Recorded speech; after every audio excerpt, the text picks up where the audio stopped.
ভালো কাজ করলে এই দেশে বাধা আছে না নাই? খারাপ কাজ করলে বাধা আছে।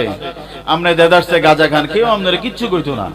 কথা কন, কিছু কইব মাগম আপনারা ডরাইবে, এতে কাজুটি হাতের দ্বারা দূরে দেয়, সেটা বানাই লাইব, ঠিক না? মানে অন্যায় যারা করে তাদেরকে আমরা প্রশ্রয় তো দেই, তাদেরকে আমরা ভয়ও পাই।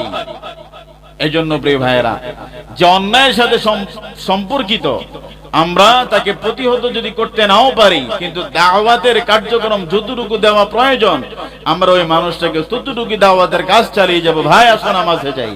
আপনি দেখতেছেন সে গাঁজা টিপতে আছে আর ফুলকির মধ্যে ঢুকাইতে আছে, তখন আপনি তার নামাজের দাওয়াত দেন। কথা কন, দরকার আছে না? আপনি তাকে দাওয়াত দিতে থাকেন, একদিন না একদিন হয়তো খোদা তাআলা তারে কবুল করে নেবে। সুবহানাল্লাহ বলেন। তাহলে যে নাকি আল্লাহর দিকে মানুষকে ডাকে, এই মানুষটার সম্মান পৃথিবীর কাছে না থাকলেও এই মানুষটার সম্মান কার কাছে? জোরে বলেন, কার কাছে? আল্লাহ তাআলার কাছে। আমাদের প্রিয় নবীজি এত পরিমাণ ইসলামের দাওয়াত মানুষকে দিয়েছেন, এত পরিমাণ দাওয়াত দিয়েছেন। নবীজি দাওয়াত দেওয়ার পরে নবীজিকে মানুষ মাজনুন বলতো, পাগল বলতো, বলছে কিনা? তারপরেও প্রিয় নবীজি দাওয়াত দেওয়া বন্ধ করে নাই।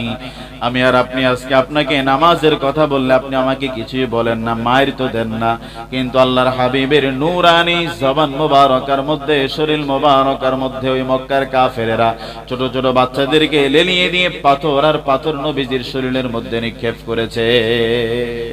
নাউযুবিল্লাহ বলেন।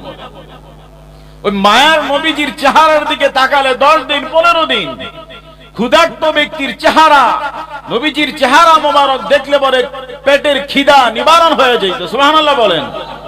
সে মায়ার নবীজির নূরানি চেহারা মোবারকের মধ্যে পাথর কিভাবে মারে? কথা বলেন।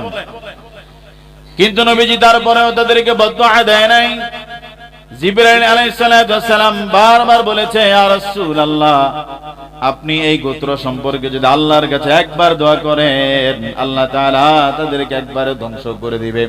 তখন আল্লাহর হাবিব জানায়া দেয়, ও ভাই জিবরাইল, আপনি শুনেন, রব্বুল আলামিন আমাকে পৃথিবীর জমিনে পথহারা মানুষদেরকে পথের দিশা দেওয়ার জন্য পাঠিয়েছে।